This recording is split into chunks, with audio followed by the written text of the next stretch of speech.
President announces removal of administrative fees to make student loan Sharia compliant. Fitr Zakat to be distributed equally throughout Maldives, and Sultan Park to be closed in preparation for Eid.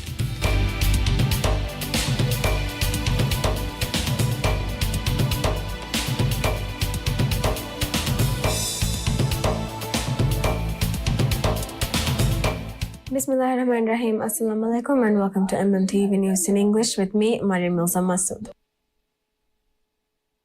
President Dr. Mohamed Moise on Thursday announced the necessity of restructuring the student loans for higher education and training, both domestically and internationally, to ensure compliance with Sharia principles.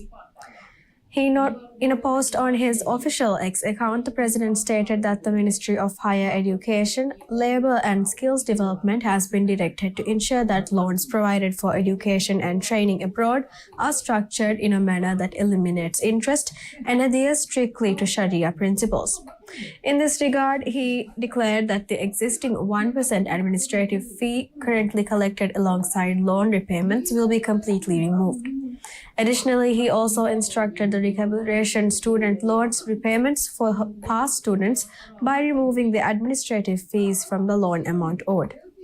The government periodically announces student loan schemes to support higher education both domestically and internationally.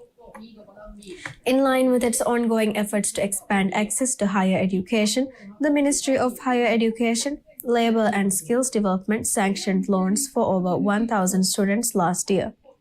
Additionally, in April last year, the ministry prepared a list of Maldivian students studying abroad, including scholarships and government-backed loans.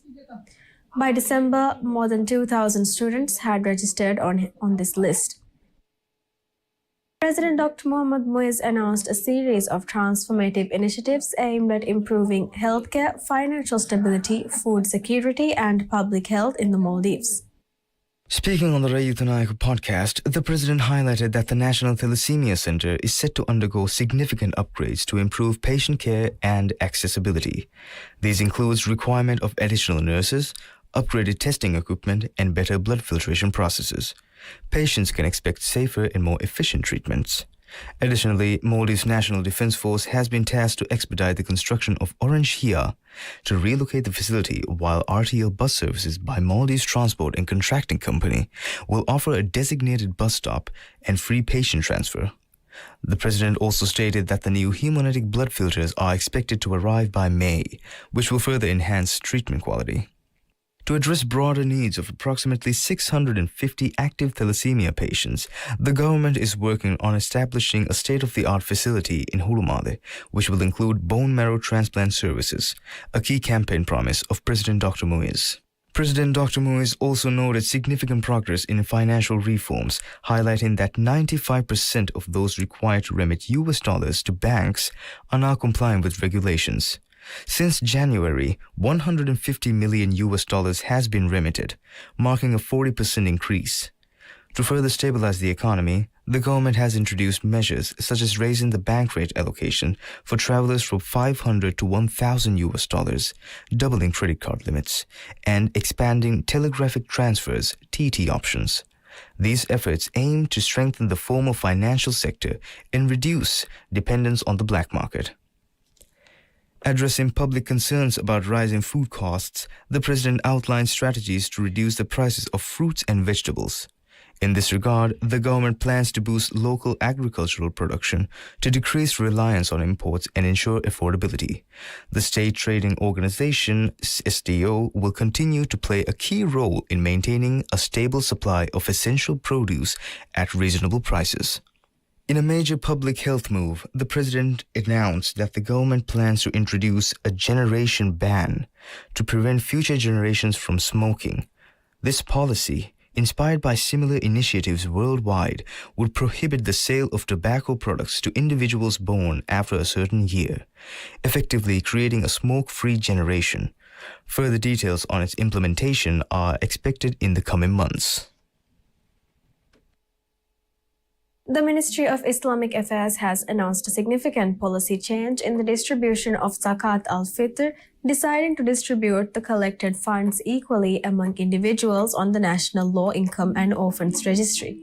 The decision was revealed by Minister of Islamic Affairs Dr. Muhammad Shaheen Ali Saeed, who stated that each eligible individual will receive MVR 4,500.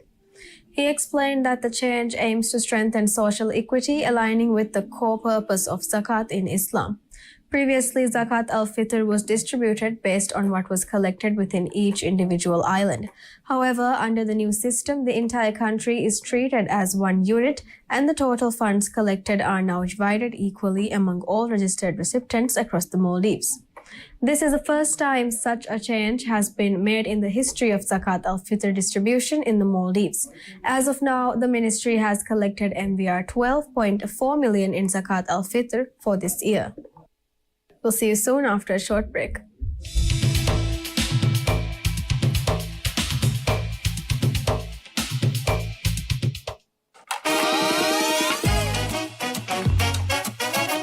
Ini kanam emme beke bimeshan ero afta gahan nasiwari komme nasiwari ke engha sofia mi homa ken ramlomo ge nila kuriya da promotion adibuna 200 rupiya mati komme vyapareka kasa ge bodete inam tevare 520 rupiya 500 rupiya everyone inam haddiha pass as coffee over honnan pili sikdu istihare ke magin waake unde February bihin April 20 Insan Fiara roda hadiah marangol. insan fiara roda hadia promotion.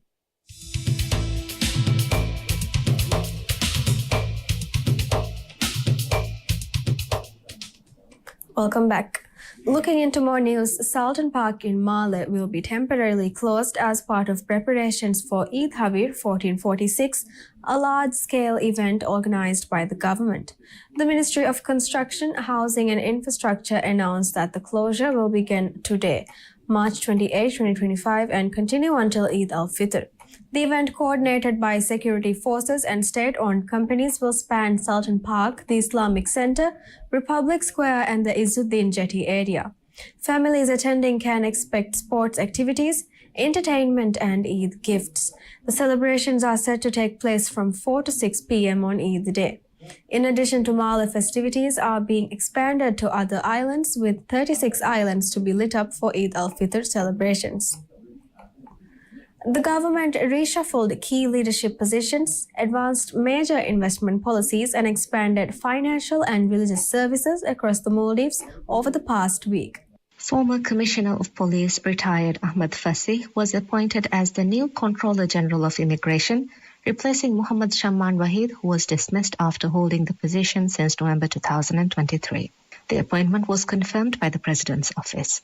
The leadership change came in the wake of an expanding corruption investigation into the Immigration Department, with multiple officials accused of extorting illegal payments from foreign workers.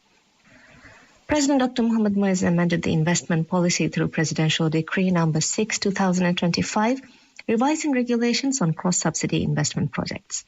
The decree outlines plans for multiple airport developments across islands in Ha Alif, Ha Dal, Shaviani, Ra, Huadu and Lamu atolls, along with the Asseri tourism project in Lamugang and Addu city. It also included land reclamation project along with new roads and utility networks in reclaimed areas. Causeway links will be established between several islands in Tha and Lamu atolls.